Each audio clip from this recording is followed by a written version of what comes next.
Assalamualaikum warahmatullahi wabarakatuh. Selamat siang dan salam sejahtera untuk kita semua. Perkenalkan, nama saya Wisnu Yuda Anato Rustamaji, mahasiswa MMUGM kelas Jakarta, Semba 43C.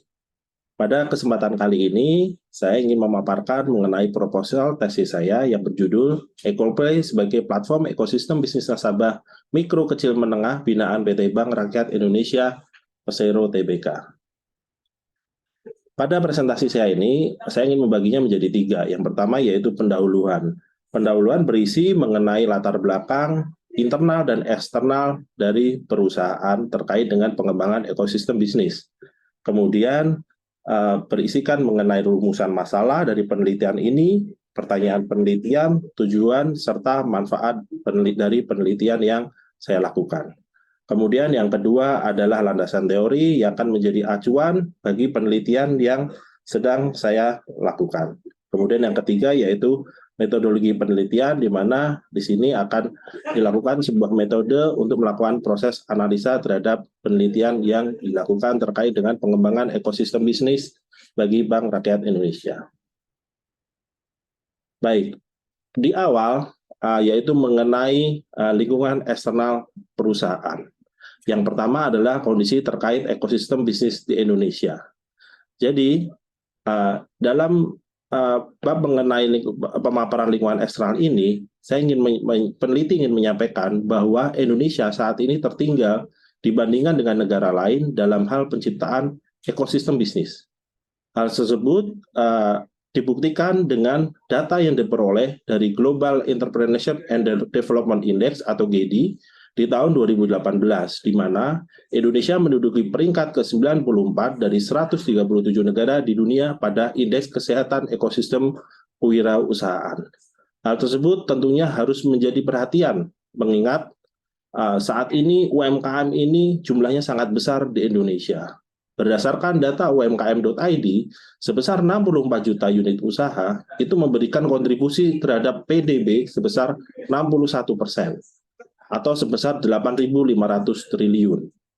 UMKM sendiri mampu menyerap sekitar 97% dari total angkatan kerja dan mampu menghimpun sebesar 60,4% dari total investasi di Indonesia. Hal ini menunjukkan pentingnya UMKM, namun demikian ternyata memang Indonesia masih tertinggal dari negara lain dalam hal penciptaan ekosistem bisnis berdasarkan data GEDI tersebut. Kemudian yang kedua, yaitu ekosistem bisnis Indonesia bagi UMKM. Kondisinya seperti apa saat ini?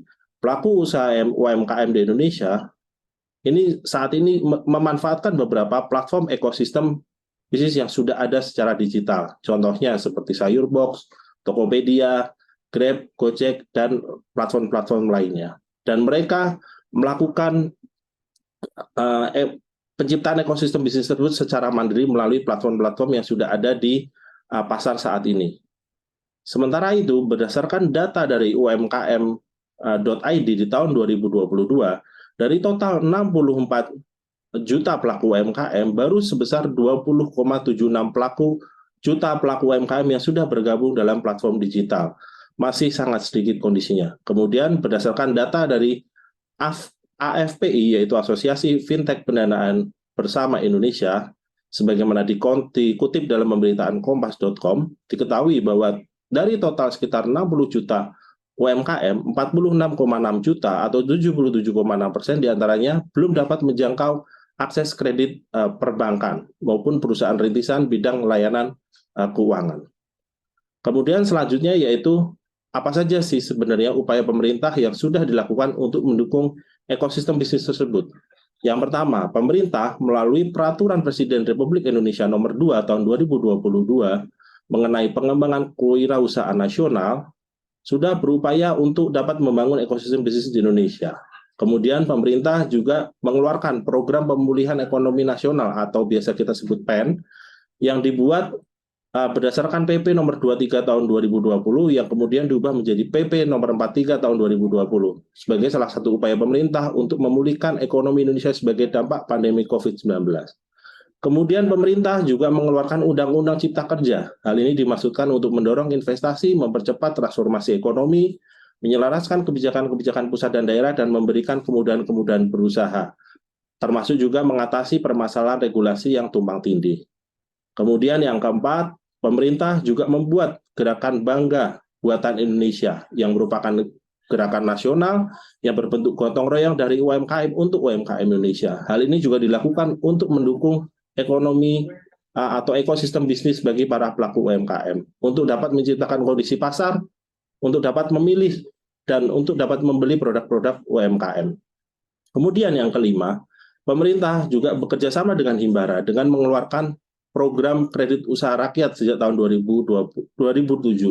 Hal ini digunakan untuk mendukung ekosistem bisnis dalam bidang penyediaan modal usaha. Kemudian pemerintah menargetkan 30 juta UMKM untuk dapat masuk dalam platform digital pada tahun 2024. Di mana hingga saat ini jumlah pelaku UMKM yang sudah tergabung dalam platform digital baru sebesar 20,76 juta pelaku berdasarkan data dari umkm.id. Apabila tadi kita sudah membahas mengenai lingkungan eksternal yang terkait dengan pengembangan ekosistem bisnis di Indonesia, kemudian selanjutnya adalah kita akan membahas mengenai lingkungan internal. Bagaimana kemudian Bank Rakyat Indonesia atau BRI yang merupakan bank dengan jumlah UMKM terbesar, ini kepeduliannya terhadap pengembangan UMKM. BRI sangat peduli terhadap pengembangan UMKM, termasuk juga dalam penciptaan ekosistem bisnis. Hal tersebut ditunjukkan dengan hal-hal sebagai berikut. Yang pertama, BRI ini memang bank yang sangat fokus terhadap sektor UMKM, di mana berdasarkan laporan keuangan audited tahun 2022, 84,74 dari portofolio pembiayaan adalah fokus kepada sektor UMKM. Kemudian yang kedua, BRI memiliki dokumen inisiatif strategis yang disebut sebagai Prevolution 2.0, di mana dalam dokumen inisiatif strategis Prevolution 2.0 tersebut, BRI memiliki aspirasi untuk dapat menjadi rumah bagi UMKM di Indonesia.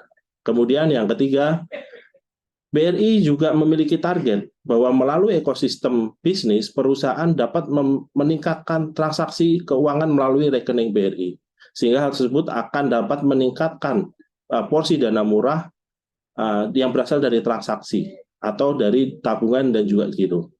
Kemudian BRI juga memiliki visi untuk menjadi lembaga keuangan yang terbaik dalam mewujudkan inklusi keuangan, termasuk dalam kaitannya dengan penciptaan ekosistem bisnis. Sehingga BRI memang memiliki visi untuk menjadi perusahaan yang terbaik dalam memberikan inklusi keuangan di Indonesia. Kemudian juga berdasarkan dokumen strategis inisiatif Prevolution 2.0 tadi, BRI memang strateginya di tahun 2023 ini fokus pada penguatan di segmen retail dan menengah, termasuk juga penguatan kapasitas UMKM sebagai bagian dari inisiatif strategis BRI untuk mencapai visi BRI di tahun 2025. Kemudian selanjutnya, bagaimana sebenarnya kondisi lingkungan internal perusahaan terkait dengan kebutuhan pengembangan ekosistem bisnis bagi nasabah. Hal ini juga tidak terlepas dari kondisi dari persaingan bisnis atau kondisi bisnis BRI dan juga tantangan-tantangan yang akan dihadapi oleh BRI. Di antaranya, bank atau khususnya di sini BRI ini harus dapat melakukan inovasi layanan dan transaksi kepada nasabah untuk dapat bersaing di era digital ini. Jika kita melihat dari data perbandingan BRI dengan peers atau dengan para pesaing, ini terlihat bahwa BRI memang bank dengan total rasio kasa terhadap total rasio pinjaman terhadap total kasa ini yang paling besar. Hal ini menunjukkan bahwa sebenarnya pinjaman BRI ini tidak ditopang sepenuhnya oleh kasa. Tetapi kasa di sini adalah current account and saving account atau tabungan dan giro. Sehingga dapat kita ketahui dari data di sini yang ada di layar bahwa BRI sebagian pinjamannya itu dibiayai oleh dana mahal maupun juga dana obligasi yang diperoleh dari perusahaan untuk disalurkan dalam bentuk pinjaman. Hal tersebut mungkin berbeda jika kita lihat dari bank pesaing seperti BCA misalkan. Kita melihat bahwa rasio pinjaman terhadap rasio dana murah BCA, di BCA itu sebesar 82%. Artinya pinjaman BCA itu benar-benar didanai oleh sumber dana murah dari keseluruhannya dari tabungan dan giro. Demikian juga dengan Mandiri yang walaupun lebih besar tetapi masih relatif lebih baik kondisinya dibanding dengan BRI. Hal ini menunjukkan bahwa sebagian kredit yang diberikan oleh BRI kepada nasabahnya ternyata disalurkan atau ditransaksikan melalui bank lain atau bank pesaing. Hal tersebut kemudian memberikan urgensi bahwa pembentukan ekosistem bisnis adalah hal yang harus dilakukan oleh BRI dalam kaitannya untuk mengantisipasi beralih transaksi nasabah UMKM BRI yang sudah dibiayai oleh BRI ke bank lain. Hal ini juga untuk dapat menjaga sustainability dari bisnis BRI itu sendiri. Kemudian untuk dapat mendukung itu semua, peneliti memberikan solusi yaitu ekosistem play atau EcoPlay. EcoPlay sendiri merupakan platform ekosistem bisnis bagi nasabah BRI yang dimaksudkan untuk dapat menghubungkan sesama nasabah BRI yang memiliki usaha, kemudian juga memfasilitasi transaksi dan komunikasi antar pelaku UMKM binaan BRI secara aman dan nyaman, membantu para UMKM binaan BRI untuk dapat memasarkan produk-produk usaha dan juga memberikan solusi terhadap kebutuhan suplai usaha, memberdayakan para pelaku UMKM, membantu nasabah BRI untuk dapat mengembangkan usaha melalui serangkaian pelatihan serta menyediakan akses pembiayaan untuk pengembangan bisnis. Bapak dan Ibu, untuk selanjutnya adalah rumusan masalah dari penelitian yang diajukan, yaitu bagaimana penciptaan ekosistem bisnis bagi nasabah UMKM binaan BRI melalui penyediaan platform ekosistem bisnis untuk dapat memberikan solusi pengembangan usaha bagi para pelaku UMKM serta untuk meningkatkan pangsa pasar simpanan dan volume transaksi keuangan di BRI. Kemudian selanjutnya yaitu terkait pertanyaan dan tujuan penelitian. Pertanyaan penelitian ini adalah bagaimana kemudian platform ekosistem bisnis dapat memberikan solusi bagi para pelaku UMKM binaan BRI untuk dapat mengembangkan usahanya, sekaligus dapat memberikan manfaat bagi BRI untuk dapat terus mengembangkan bisnisnya. Jadi pertanyaan penelitian ini kemudian mendorong peneliti untuk dapat bagaimana kemudian platform ekosistem ini memberikan solusi bagi pelaku UMKM BRI sekaligus bagi BRI juga dapat memberikan manfaat untuk mengembangkan bisnisnya. Kemudian penelitian ini memiliki 3 tujuan, yaitu yang pertama menganalisis kebutuhan UMKM binaan BRI untuk dihubungkan dengan UMKM binaan BRI lainnya dan diberikan platform ekosistem bisnis. Kemudian yang kedua yaitu memberikan solusi pembentukan platform ekosistem bisnis bagi nasabah UMKM binaan BRI serta melakukan analisis terhadap manfaat dari platform ekosistem bisnis tersebut bagi BRI.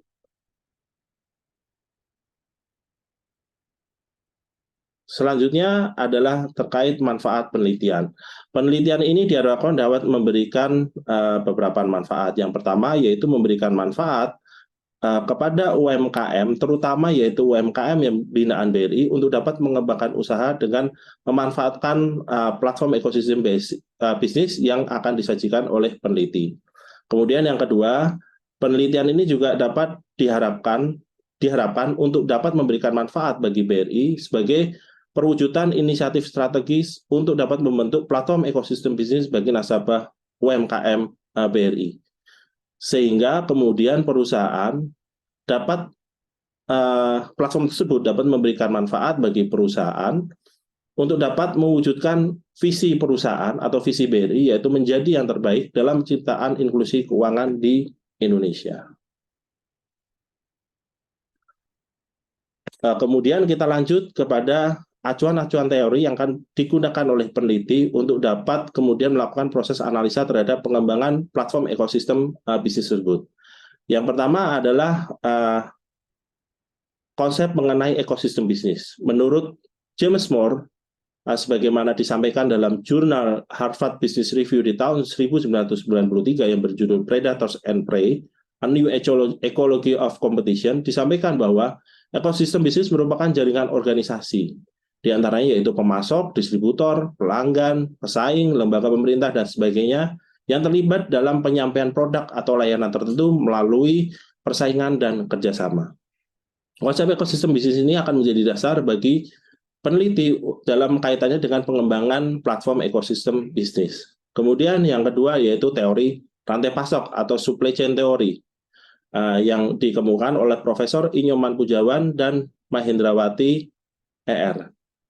Disebutkan bahwa supply chain atau rantai pasok merupakan serangkaian jaringan perusahaan-perusahaan yang bekerja sama dalam menciptakan dan menghantarkan suatu produk ke tangan pemakai akhir.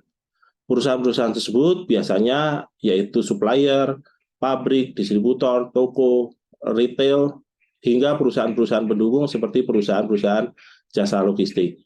Supply chain teori ini akan mengambil peran yang penting dalam solusi platform ekosistem bisnis yang ditawarkan oleh peneliti. Karena keberhasilan dari platform adalah bagaimana kemudian kita bisa merangkai supply chain ini dari nasabah-nasabah binaan UMKM BRI.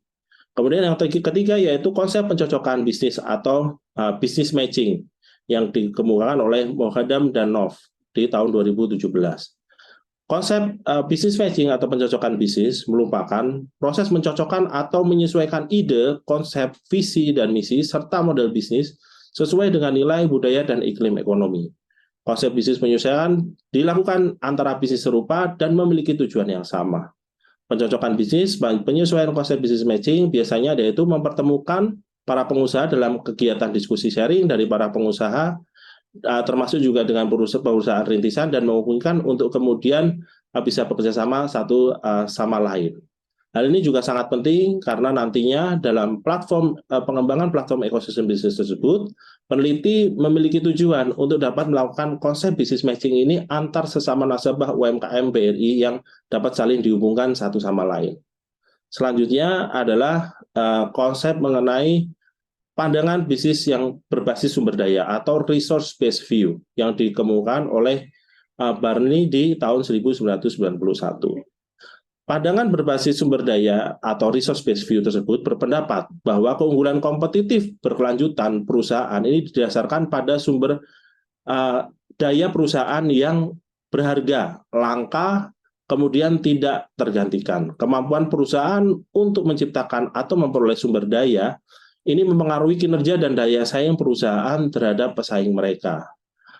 Hal ini menurut Barney yang penting dalam sebuah perusahaan adalah bagaimana memanfaatkan sumber daya yang bersifat free atau memiliki nilai atau valuable, rare atau kelangkaan, sulit ditiru atau ineligible, dan sulit untuk digantikan atau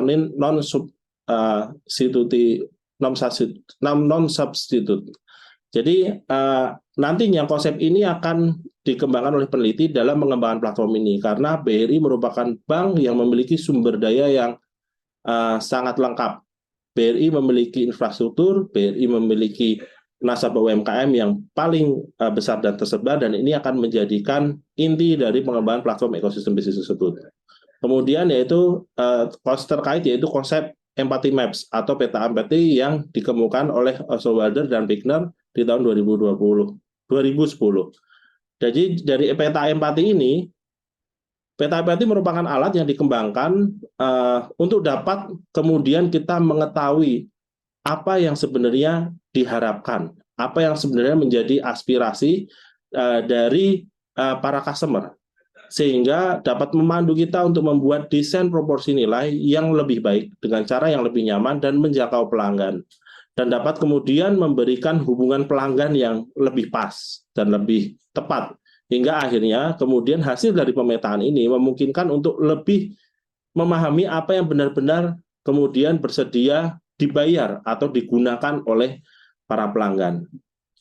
Hasil dari peta empati ini kemudian berlanjut kepada teori selanjutnya, yaitu pengembangan kanvas model bisnis. Jadi dari bisnis model kanvas yang dikemukakan oleh Osterwalder dan Bickner, kita akan kemudian menjadi dasar pengembangan model bisnis yang akan kemudian menjadi dasar bagi pengembangan platform ekosistem bisnis EcoPlay yang akan disajikan oleh peneliti. Ada 9 blok dalam elemen di bisnis model Canvas, dan ini akan dilakukan penelitian dan akan dilakukan pemetaan oleh peneliti hingga kemudian dapat menghasilkan sebuah platform yang dapat menjawab problems dari customer, kemudian juga memiliki value proposition hingga kemudian menghasilkan keuntungan bagi perusahaan atau BRI yang mengembangkan platform ekosistem bisnis EcoPlay tersebut. Kemudian selanjutnya kita akan melangkah kepada metode penelitian. Jadi metode penelitian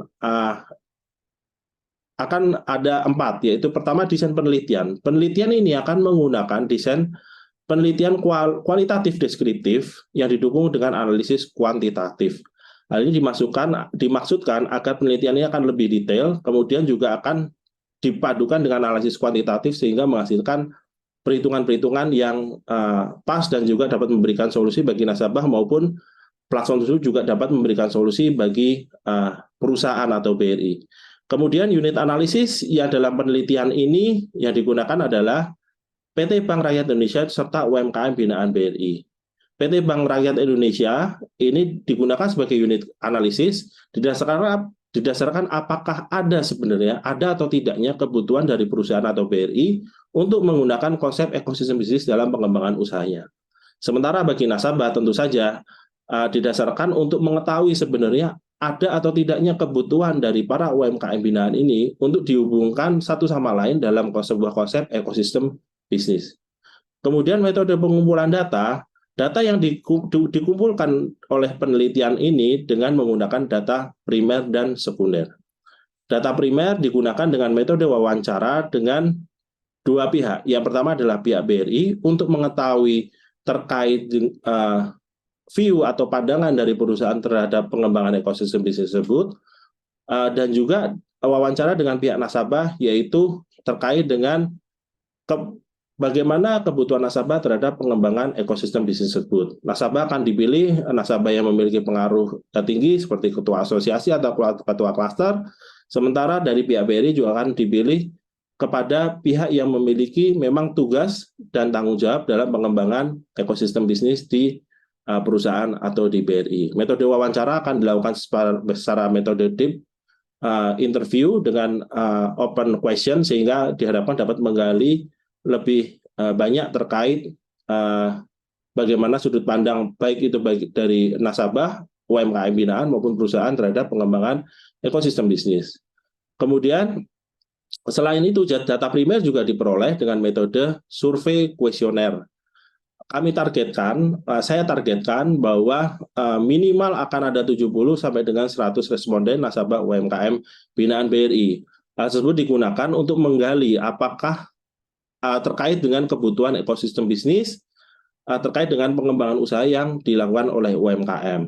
Kemudian juga bagaimana kita akan menggali dalam survei kuesioner tersebut kebutuhan-kebutuhan apa saja yang diharapkan oleh nasabah UMKM binaan terhadap pengembangan ekosistem bisnis dalam kaitannya dengan pengembangan platform EcoPlay yang disajikan oleh peneliti. Kemudian peneliti juga menggunakan data sekunder yang digunakan yang bersumber baik itu dari buku, jurnal maupun artikel-artikel lainnya yang berfungsi untuk menambah pengetahuan bagi penulis dan memperkaya dari pengembangan platform ekosistem bisnis yang disajikan oleh peneliti. Kemudian analisis data, teknik analisis yang digunakan penulis adalah dengan menggunakan analisis kualitatif dan juga analisis kuantitatif. Teknik analisis yang digunakan dengan menggunakan peta empati untuk memahami apa yang menjadi masalah yang diharapkan oleh para pelaku UMKM BRI. Selain itu juga menggunakan kanvas model bisnis untuk melakukan analisa terhadap solusi platform ekosistem bisnis. Kemudian analisis kuantitatif juga dilakukan melalui analisis keuangan, proyeksi keuangan atau revenue stream yang akan diperoleh dari BRI selaku perusahaan yang peneliti endorse untuk dapat mengembangkan platform ekosistem bisnis ini atau platform EcoPlay ini. Ini adalah beberapa daftar pustaka yang rencananya akan menjadi acuan dari peneliti dan masih akan terus berkembang. Demikian Bapak dan Ibu yang dapat sampaikan terkait proposal tesis yang saya sampaikan. Semoga proposal ini dapat memberikan manfaat, tesis ini dapat memberikan manfaat, baik itu bagi perusahaan, yaitu BRI, maupun juga bagi nasabah UMKM binaan BRI, sehingga usaha yang dilakukan atau dijalankan oleh para UMKM dapat semakin berkembang, UMKM semakin sehat, memberikan kontribusi positif bagi ekonomi Indonesia melalui konsep pengembangan ekosistem bisnis yang disajikan atau disiapkan oleh peneliti dalam rencana tesis yang akan disampaikan oleh peneliti. Demikian kami sampaikan, kurang lebihnya mohon maaf. Wassalamualaikum warahmatullahi wabarakatuh.